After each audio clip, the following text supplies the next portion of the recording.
Hello, everyone. Good evening. It's 7 p.m. again today, Thursday of October, which is the 14th of October, 2020. We're back again with our author of the month, which is Sharon Favre. I think I pronounced it a little bit better this time. I've been practicing that all day. So, Sharon Favre. So, she's the author of the month, and she's going to be telling us about her book.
Yes, you're welcome back again. So this is Susanna Olatunji Kamalafe on Conversation with Susanna on Afro-Caribbean Lifestyle and Achiever.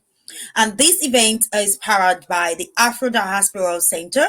This is one of our projects to support African Caribbean authors here in Ireland and within London Island and the UK. We cover those areas to support, this community of authors in sharing their story with you and me and with everyone. And just to get to have a one-on-one conversation with them and to continue to celebrate Africans that are authors here and doing well, you know what I mean, doing well. So again, like I said, I have our author of the month. Her name is Sharon February. I think I got it right, and she is really excited about that. Sharon, you're welcome. You've been Thank you. having a laugh at me. Thank you so much. Yes, my name is Sharon Fevrier. Thank you, Susanna. Big improvement, big improvement. Yeah. So, I am the author of Blossom Tree, and this is my book that I wrote and I published on the 15th of March 2018. So, it's my third year now of being an author. Thank you so much for that brief introduction. We've been having fun with you. We're excited to know that you're celebrating with us this month of uh, October, and that you are the author for the month for this month. Now, there's something I know that is significant for you for this month that you would like to talk about, and that is the Black History Month, which takes place in UK. And being an African author, you will, it's a delight that we have an opportunity like this to be broadcasting and being in the global space, and to share your story with everyone. So tell us what it is for you as an African author. How do you think you deal with that? It's wonderful to be embraced by people from all cultures, all religions, all races. I believe that Blossom Tree is a book universally for everybody. It's not just for Black people. However, what I would say is that the main characters, Chantel and Andre, in my fiction book Blossom Tree, are Black characters, and they are based in London, and also some of the story is based in the Caribbean. So I think it's really good to have a book and have different books that reflect our culture, that reflects the people that we are, the lives that we live on a day-to-day basis. Maybe we can't all relate to going on a horse, getting on a horse or getting on a boat and that kind of thing. But we can relate to being in a city, an inner city, and finding love and trying to match ourselves to somebody who we think is a right choice for us. We're all human at the end of the day. But I think it's really wonderful that we have this platform to be able to talk about ourselves as Black authors.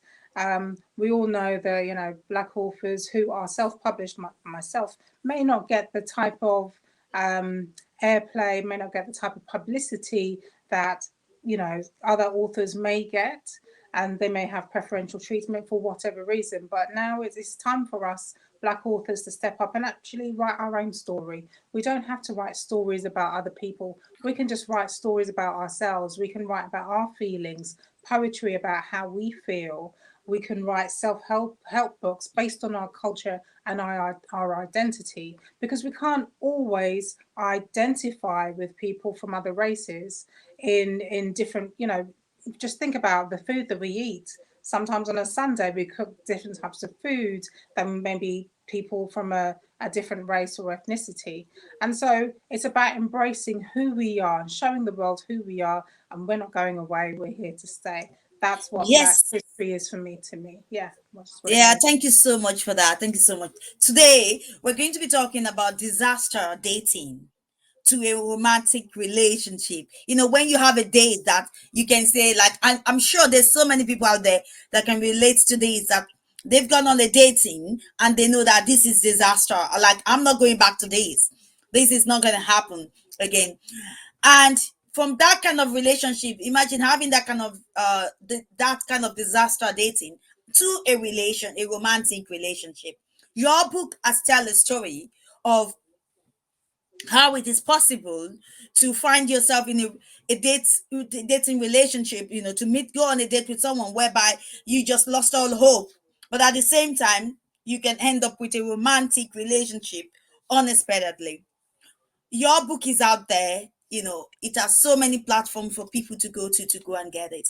Now, before we start talking about these disaster dating, because I'm getting like everybody will like to jump on it, so tell us about where people can just go and get your books. So Blossom Tree is available at all online major retailers. So even Apple Books, Kindle Books, you can get it on paperback on Amazon. There's a bookshop in North London called New Beacon Books. It's Black owned. So I encourage you, if you are in London or in England and you can actually get to Finsbury Park in London, go to New Beacon Books. There is a plethora of different types of books, um, but mainly written by Black people. You can also DM me either on Facebook. My Facebook page is Blossom Tree Love. Obviously, you can find me on Facebook, Sharon Fevrier, as well. I have a website where you can contact me. And also, my Instagram is ms_Sharona. So if you DM me, I can get you a signed copy as well. So now tell us about this disaster dating. We've all been in different situations where we have a quest. We're on a quest to find love. We want to find love. And, you know, many of us are a little bit rusty. We've been in our long term relationships, we've come out of that relationship, and we're moving on. We're trying to find love again. But there are many broken hearts out there, so many broken hearts. But also, we're all quite rusty. When you're starting again, it's like, oh, what do you do when it comes to dating? What do you wear? Where do you go? Is it just an initial coffee, or are you going to have a meal? Then, if you have a meal, who pays? I think there's many situations where even myself, I've been on dates where, it's been a bit awkward, and you know that that person isn't quite right. Something's not quite right, and when they push the bill over to you, it's like, well, why have you pushed the bill my way? It depends who's eating, who is eating, who's not. What I would say about Blossom Tree is that my main character, Chantel and Andre, well, they dated and they went on many dates. And um, before Chantel met Andre, she was young, free spirited, enjoyed life, enjoyed fun, being, independent, doing whatever she wanted to do. And then she met Andre and dated. They would go rollerblading, they would do things together, they would be happy together, they would go for meals, etc. And these are the things that you do in the beginning of a relationship, and you get to know each other. You take your time, you don't rush. But what I would also say is when you do decide to start dating somebody, there are certain do's and there are certain don'ts. One of the do's I would say, for example, be punctual. People don't really, how do you judge somebody who turns up maybe 20 minutes, half an hour late for your first date? What would you do? Would you wait around, or would you think about going inside the venue, sitting and waiting for that person? Or would you say, nah, it's half an hour, it's done, I'm gone? Communication is really key if you are going to be late, of course. You have to communicate with the person. And so that you know where you're at, that person knows where they're at as well. Ask Now, questions. Sharon, the way you were talking about going on a date, Yeah, and you spoke about who pays, like, for me, that's just not a conversation. That's my own belief. of And I course. know, and I've come to, I think it's until I got to the Western world. That was when I felt that people have that conversation about who pays. Or to me, all through when I was growing up as a child, going on a date with a guy, you just don't need to ask that question. They pay you because they are men. They're taking you out on. They are the one taking you out on a On a dating. date. Yep. Yeah. You're So, and absolutely yeah, right. yeah, exactly. And to my belief as I was growing up is that men, uh, it's a man that pays because you are meant to be this kind of special thing that is has the opportunity or privilege to be with. So it is his responsibility to pay. And I say to myself now that I'm here, my sons will pay when they go on a dating with any girl.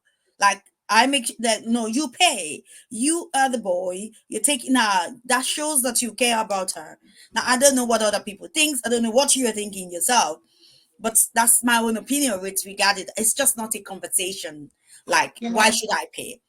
Susanna, it shouldn't be a conversation. Yeah. It should be pretty straightforward in my mind. Don't get me wrong, I didn't burn my bra. So, I still want that man to be chivalrous. I want a man to open doors for me. I want a man to, open a car door, open the restaurant door, but I have encountered people that don't have that same kind of um, knowledge and understanding about what women want with regards to dating. We still want to feel special. Yeah, we still want to be able to be treated as a queen when we're in these kind of situations. But and I've been in this situation where someone's literally slid the bill over to me because I had food, though he had snacks as well, but I had the majority of the food. And I thought to myself, no. So in the end, after a bit of discussion and talking to this person, he ended up paying. But I was never to see that person again. I would never put my That was it. That is one of those kind once. of disaster relationship, like disaster dating. Well, the thing is, in life, we still, us women, we still want men to be providers.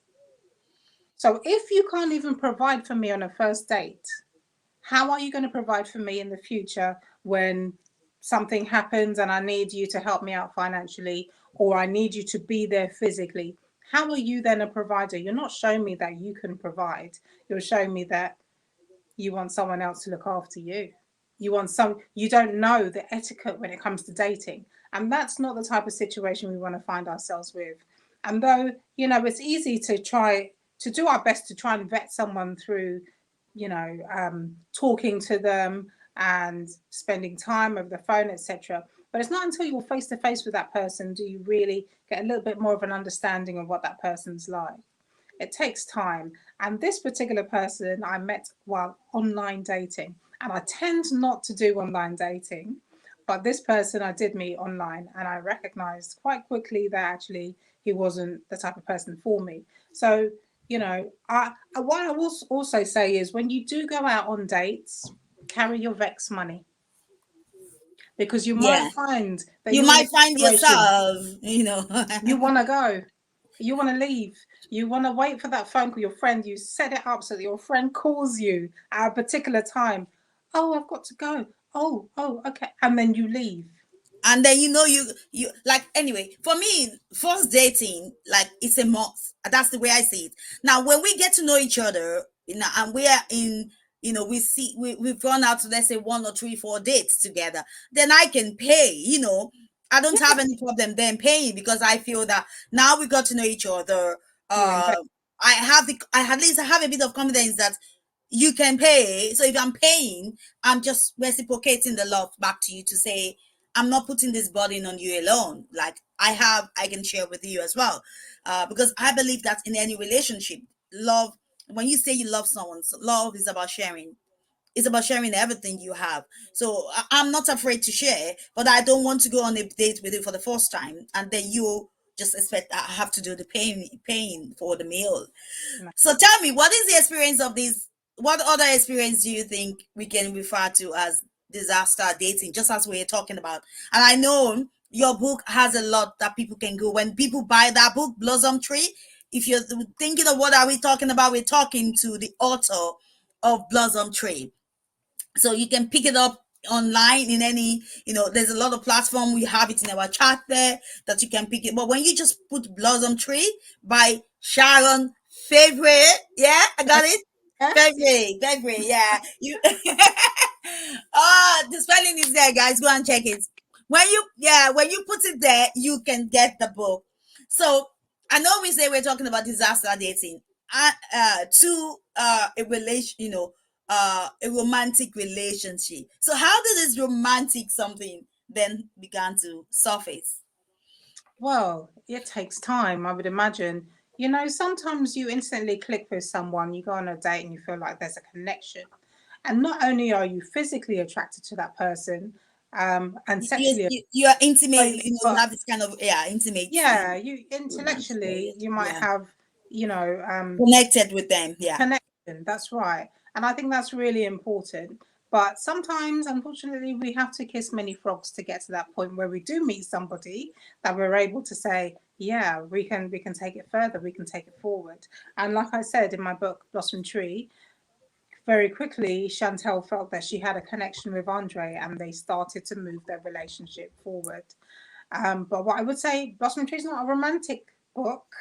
It's more of a thriller. It's not so much the romance, but the romance starts in the beginning. And, many of us want to hold on to that romance. We do want to hold on to that romance. But can you imagine being in a situation where you're on a date Yeah. and the whole time you're on a date, he's talking about his ex partner? Those Can kind you of men, they are trouble. they still have their trauma, they're carrying And their then I think they past. need to go back to that. Yeah, yeah, yeah. Or they just need to get some counselling, But unfortunately, many of our people um, choose not to go that route, choose not to maybe have therapy. But it could be that there's a blockage and they're not able to move forward, and the new person sitting in front of them has to endure them talking about their ex partner all the time, and All the time. it's a put off. It's a put off completely. It But puts can you you off, imagine? especially on the first date. That's just like, It's a okay, no no. are you interested in me, or are you still thinking of what you left behind? Yeah.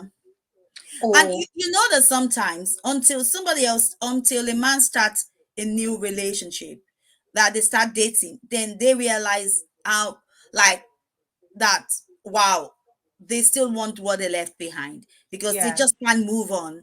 And And also, I would say, well, also the fact that they've been rejected by their ex partner puts them in a feeling of uncertainty, whereas maybe they've been certain throughout the whole relationship, and then all of a sudden they've been rejected.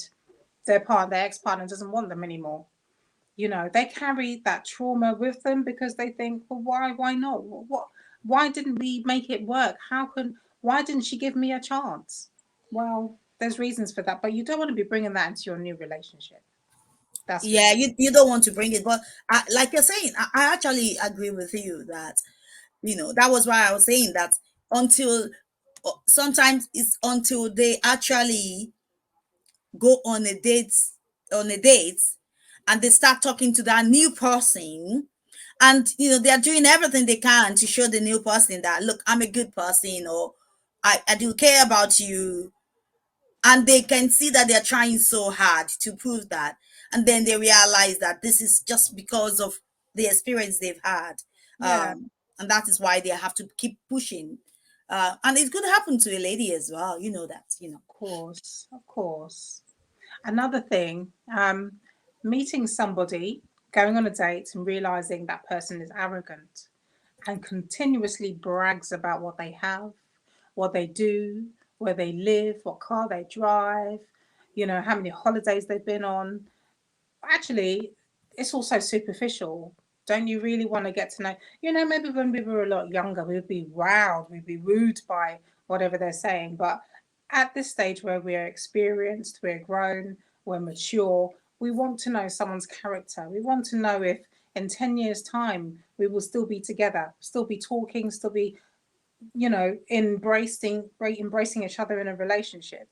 But meeting somebody who has a certain amount of arrogance is again a put off.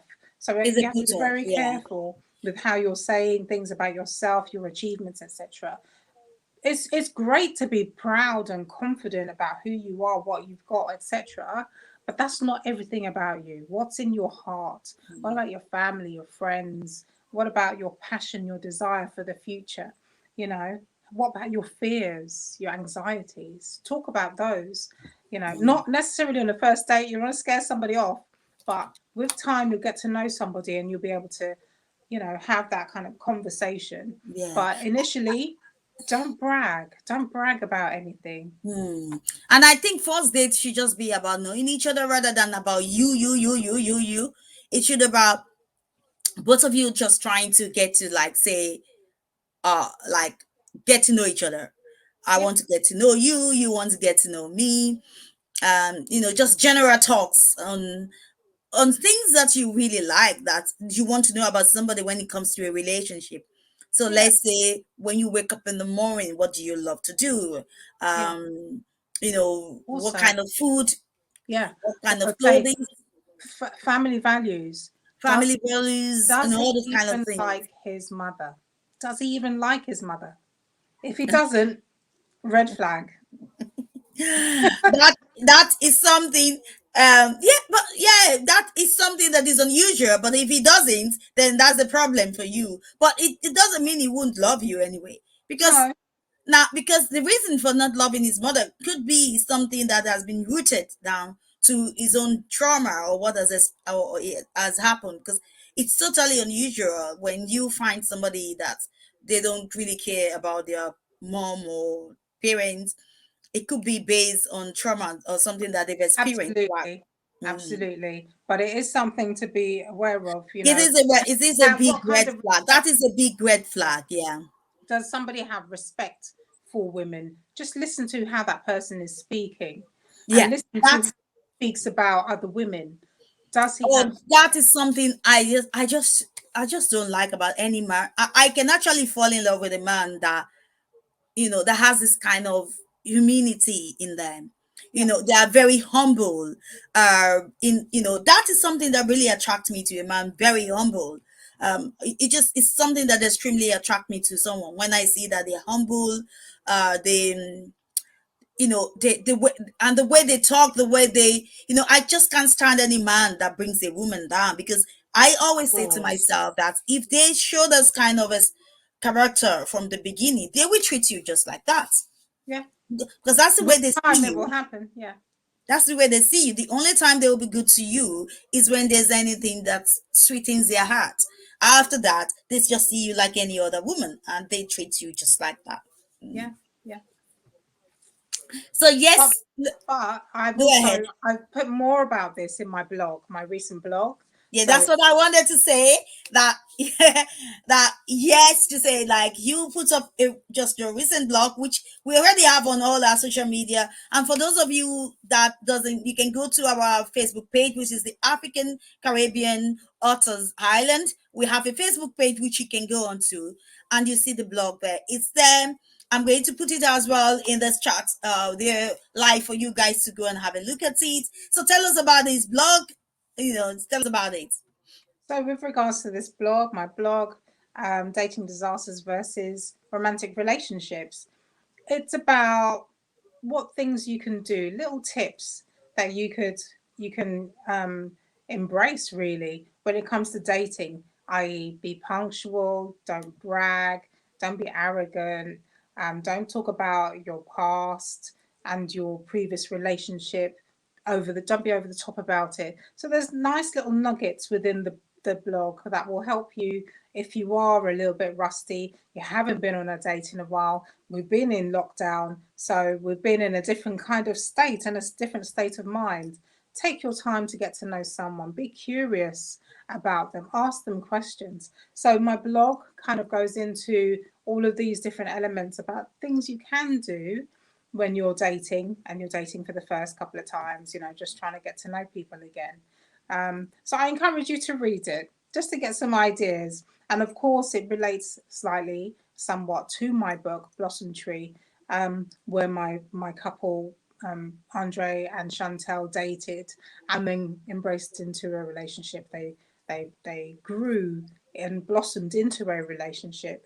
But then what happens next is to be told. You'd have to Yeah. read that yourself. Yeah, thank you so much for that. And this the blog itself is just a little tip for every one of us to just go and have a look at. It will give us a tip really into this about how do you handle dating, especially when you're going on your first date. And like you said, the lockdown, there hasn't been anything much happening. A lot of people have just realized that it's difficult to date during lockdown. So, and if you're just getting out into the market there and you're thinking of starting to date, the blog is there. I put it in the chat box here for this live podcast. Guys, you can go and see it. Before we go, I'm just going to get you to tell us a little bit about this book that we're talking about and to say thank you again for joining us this week, Thursday, again, which is on the 14th of October. And as we celebrate you as the author of the month, tell us a little bit more about the book Blossom Tree. And again, where people can get it, all the details is in the chat box there. So once again, Blossom Tree is a fiction book, and it's separated into three sections: love, burn, and rise. Now, the three sections, I guess the first section is very much about the dating and getting to know somebody. And it's where my main characters, Chantel and Andre, they find each other, they embark on a relationship with each other, they fall in love, they enjoy each other's company, being around each other, spending time, dating, loving each other. The next section, Burn, my main character has some challenges, and the two main challenges are her health and her relationship. I won't delve too deeply into that, but my main character, and again, this is another way that we're celebrating Black History Month and Black Current Month because we're here. It's very much about Chantel. Now, Chantel has sickle cell disease. And again, it's an illness that affects 15,000 people in the United Kingdom. And it's to do with the flow of oxygen around the blood vessels and around, the blood cells. And so my main character has this. And I really wanted Chantel to portray how it is for somebody who has got the illness that goes through day to day life. Many times we read about different characters, but they don't necessarily have difficulties or challenges with regards to their health. Well, this is real. This is like what actual people with sickle cell go through. So I wanted to talk about that. And I also wanted to talk about the relationship that she has with Andre. Again, like I said, it's a challenge for her. But in the last section, Rise, is where she finds herself again. It's where she finds the strength that she had even before she met Andre, the strength in her character to rise again, to get over these obstacles, to get over these hurdles, and to find a solution in life that makes her happy, find a place for her in life that she's happy. And it doesn't necessarily mean that it's about ending a relationship or it's about moving away, but it's about how you create that happiness within yourself. And that's very much what Blossom Tree, Love, Burn, Rise is about. Once again, you can DM me on Instagram, Ms_Sharona, or on my Facebook page, which is Blossom Tree Love. Again, I'm on Facebook. Sharon Fevrier, so you'll be able to find me there. And I'm happy to send a signed copy. So, and a signed copy, and I'll be posting it out for you as well. So just let me know if you want a copy of Blossom Tree. It's a good read. It's fast paced, and if you want something fast paced and it's not all lovey dovey, it is. It's about the strength of the character, and I would encourage anybody who feels like they want a little uplift, and if they feel that they want some motivation, then Blossom Tree is for you. Thank you so much. Thank you so much for that. Thank you so much for that. It's a pleasure to have you here with us, Sharon, tonight. I'm really delighted, and we have people just sharing us up there on Facebook. Somebody said we need to make it public. It is public, and you can actually share it as well. And if you want to join us just for a few minutes before we go, we're running up. That is still okay. The link is just there in the chat conversation there. You can just pop in just to say hi to us. That will be welcome. So thank you very much, Sharon, for being joining us again today, Thank Thursday you. at 7 p.m. Next week, everyone, again, we are going to be back again next week, Thursday, just the same time, 7 p.m., with our author of the month, which is Sharon Favre. Favre. Yeah? Every Woo! So I just want to say a big thank you to the organization, Afro Diaspora Center, that gives us this platform to be able to profile and project positive images of African Caribbean that are sharing their stories within the community, and that are doing marvelous things and leading within the community to be able to share their story. Thanks to those that fund the organization, that are funding our project and supporting us partially in our project, which is the PROBA funding under the Stability Fund, and to the Finger County Council for their Community Enhanced Program that allows us to be able to pay for this broadcast, the internet, to be able to use it and to sustain just some of those little works that we do within the group, the organization. So if you're out there, go and get the book, Blossom Tree. Go and get it. All the details, the link, everything is in the chat box there for you to go and get it. Join us again next week, Thursday at 7 p.m. We will share the link, go onto our Facebook page group, which is the African Caribbean Author Island. You can find all the information there, and you can watch this again live from the beginning. We love you. We enjoy spending these few minutes or few time with you. So cheers and bye to everyone. It's me again, Susanna or Latin Chikamalafe, on Conversation with Susanna, Afro Caribbean Lifestyle and Achievers. Night, night.